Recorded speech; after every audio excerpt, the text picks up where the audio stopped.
Olá, seja muito bem-vindo para mais um Estudo Central, esse estudo promovido aqui pela Igreja Adventista Central de Sorocaba. Vai lá agora, se inscreva no nosso canal e assista os outros conteúdos que são promovidos aqui pela Igreja Adventista Central de Sorocaba.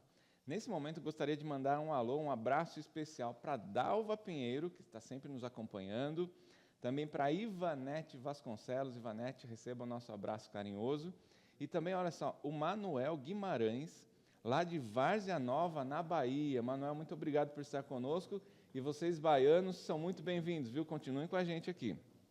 E também o Alderico Lopes, que vem lá de Belém do Pará assistir a gente. Os paraenses também são muito bem-vindos, viu? Compartilhe esse link aí com a família, com os amigos.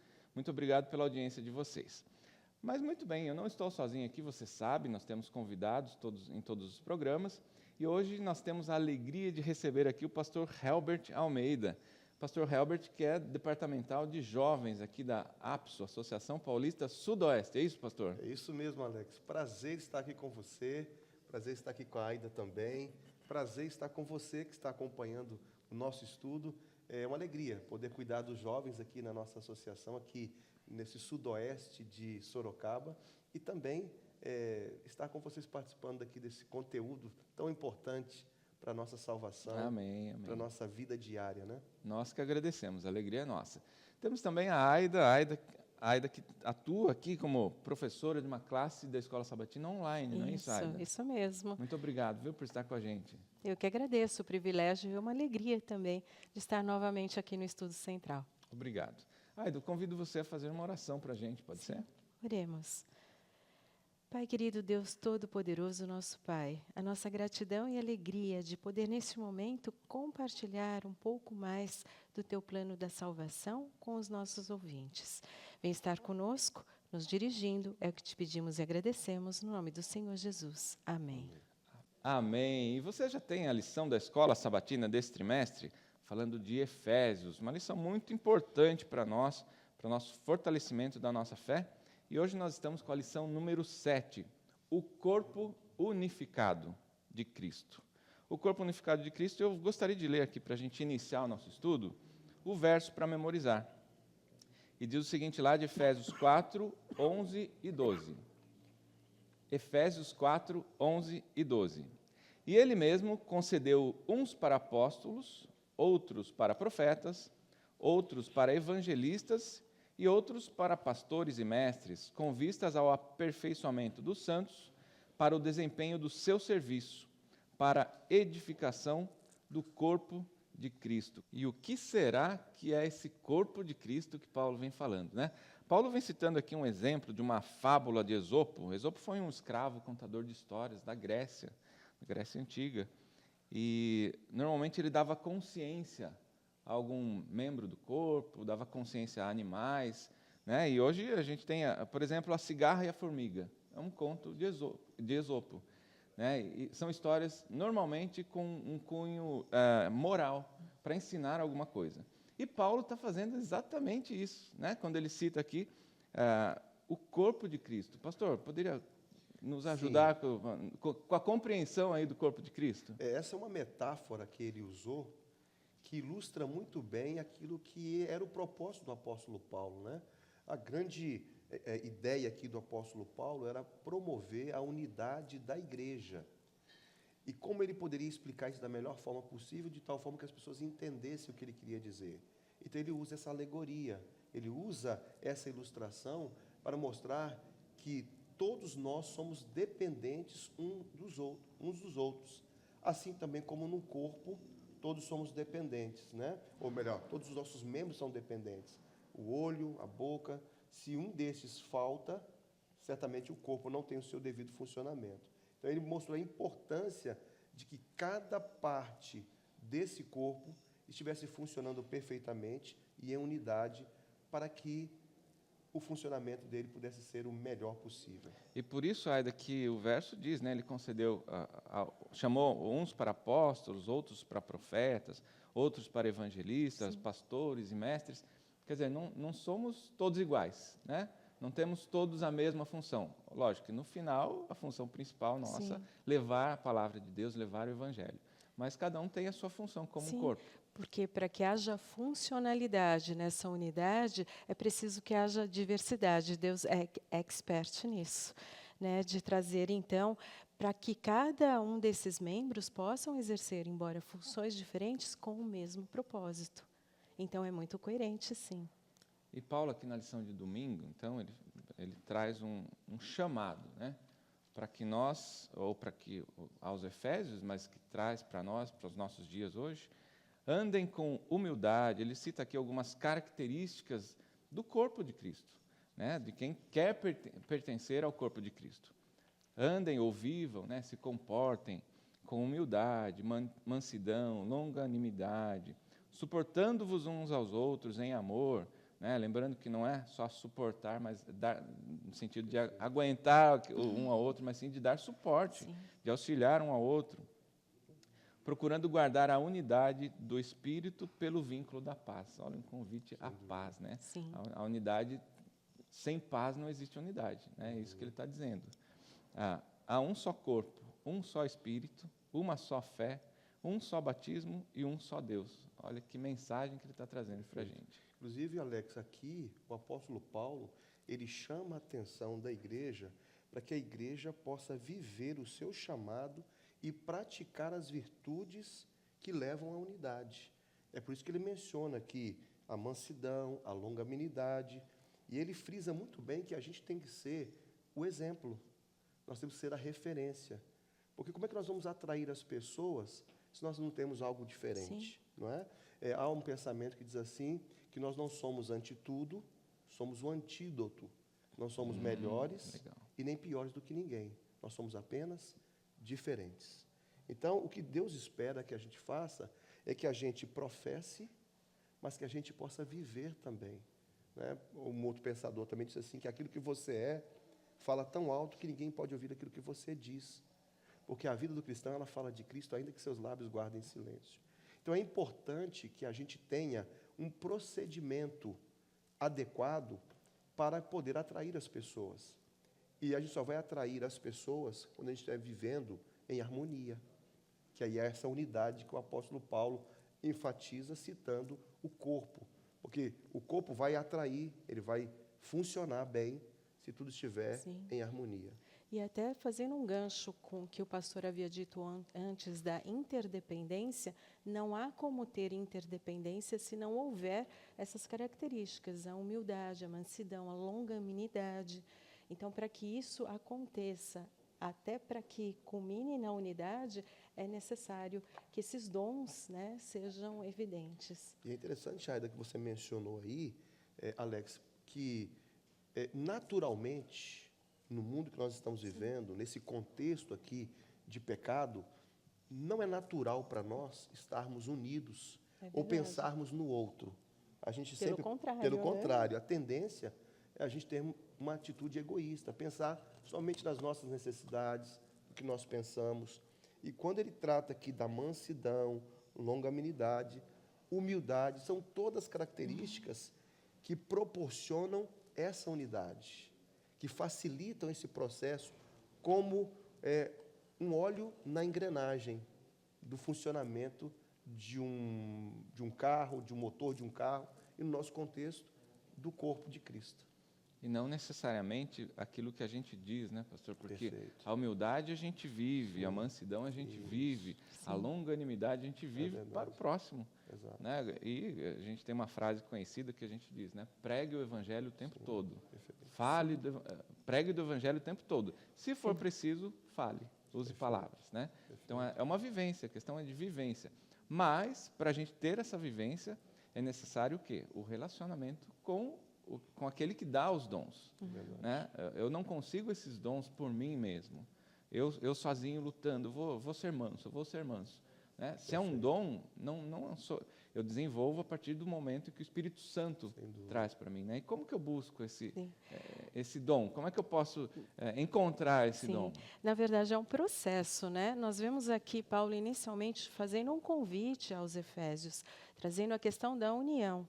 Né? A união é relacionamento, até entre judeus e próprios gentios na época. E aí ele dá um passo além, que seria a unidade. E para buscar essa unidade, a gente precisa ter uma identidade. Então, Paulo ele faz todo esse trabalho, né, com os Efésios, e aí ele vem falando, então, dos dons do Espírito Santo. Porque, como o pastor falou, não nos é natural.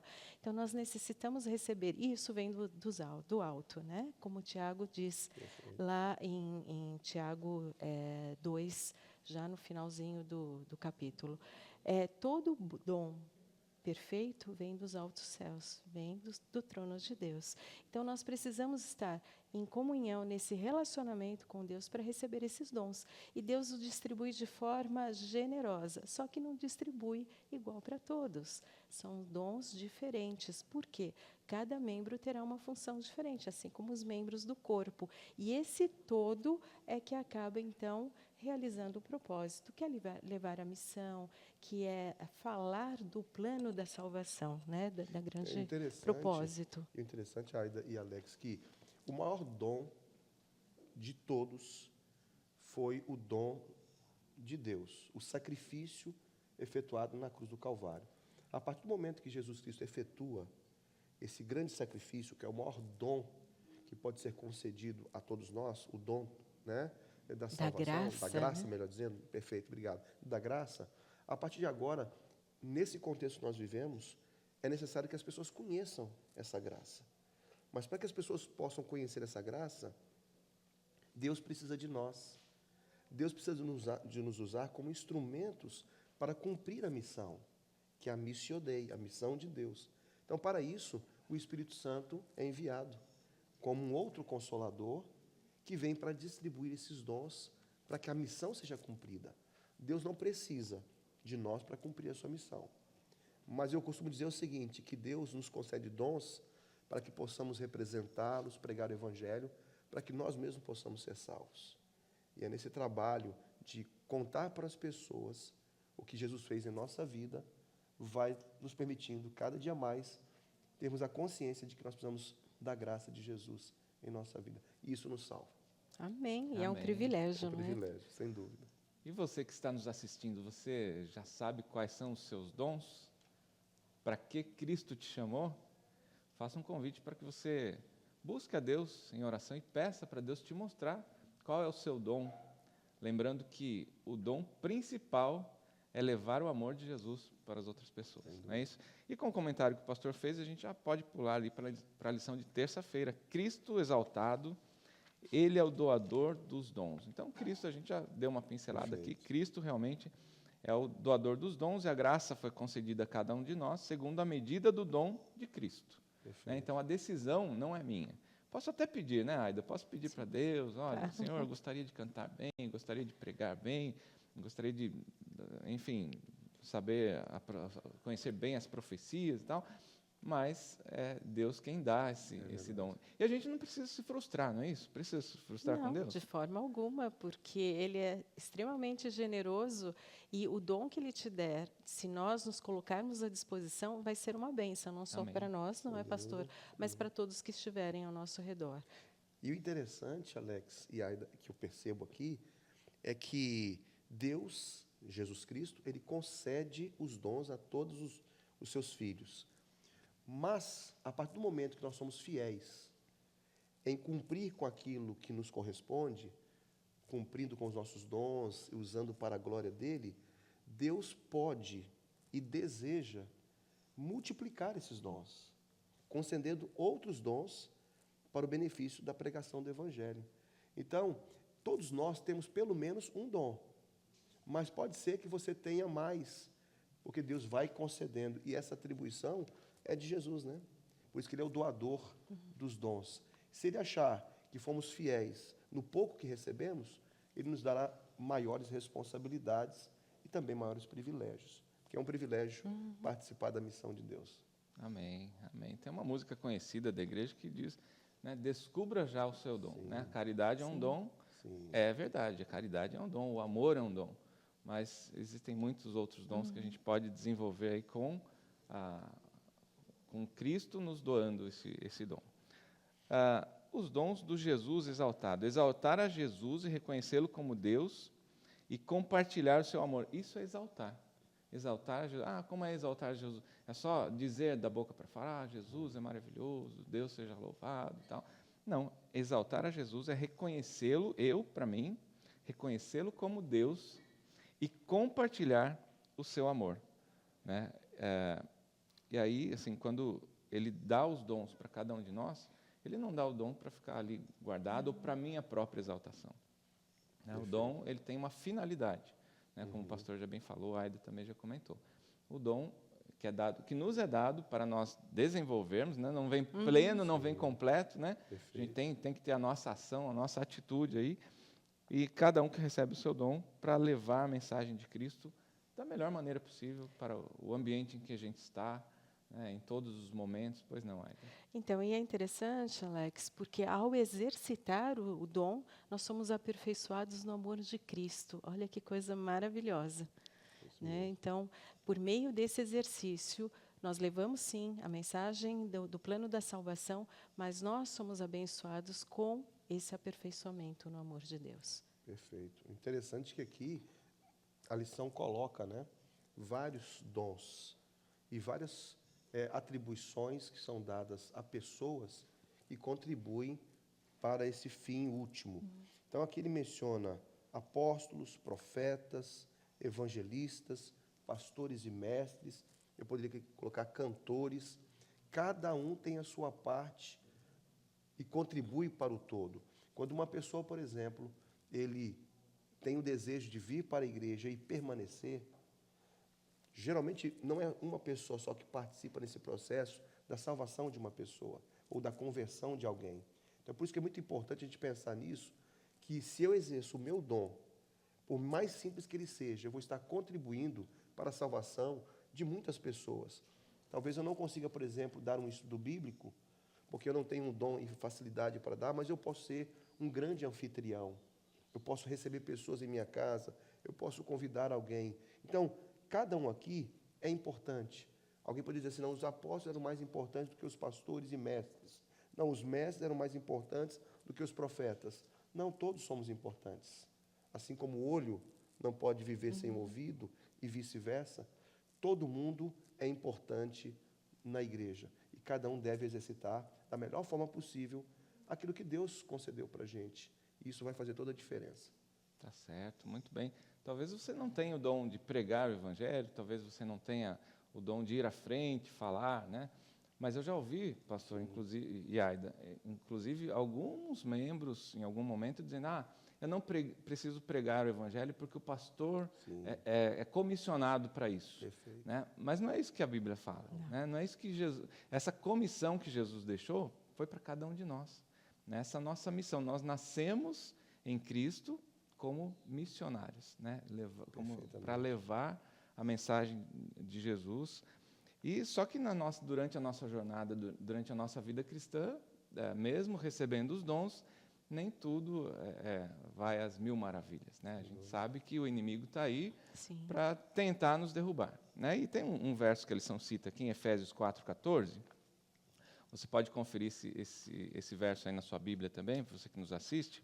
Ele diz o seguinte: para que não sejamos mais meninos inconstantes, olha, mais um comparativo aqui, né? Mais um comparativo. Meninos inconstantes, levados em roda por todo vento de doutrina, por engano dos homens que com astúcia enganam fraudulosamente. Será que ele está querendo dizer nos dias de hoje, assim, você que vai para onde o vento sopra?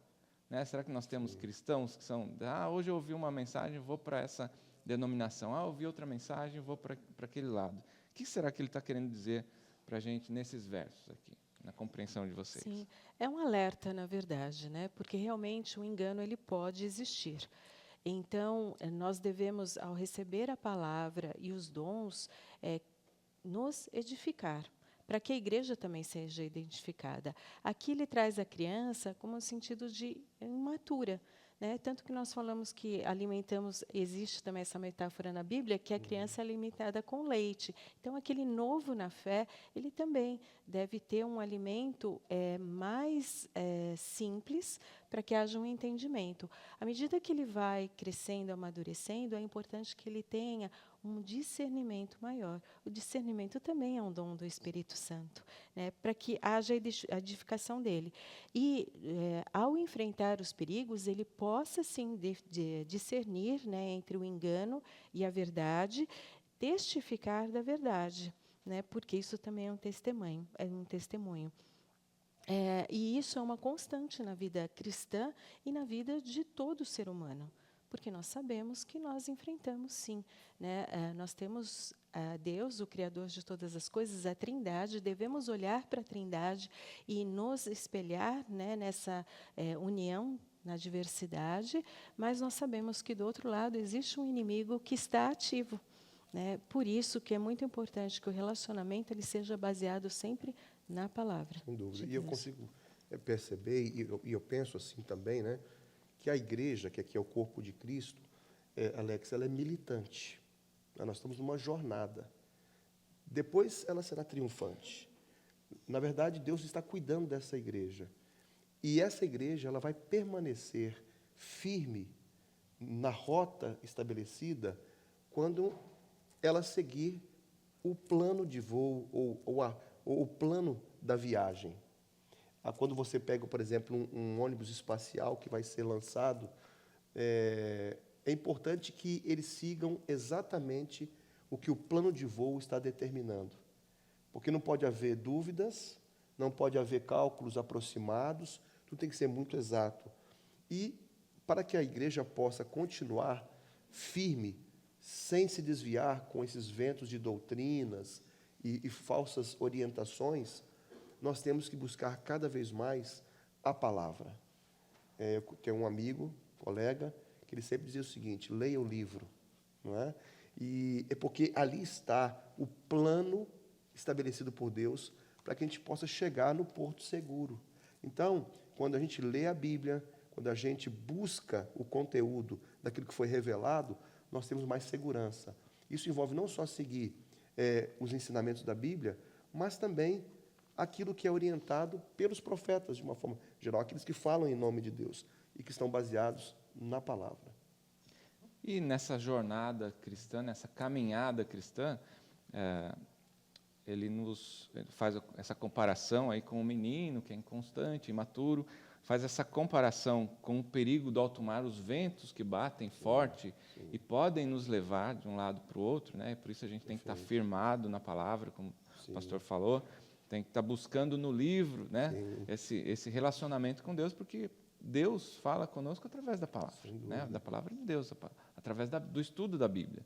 Nós falamos com Deus através da oração, mas Ele nos fala, dentre outras maneiras, principalmente através da palavra. E um terceiro ponto que esse verso nos traz é o engano por pessoas ardilosas.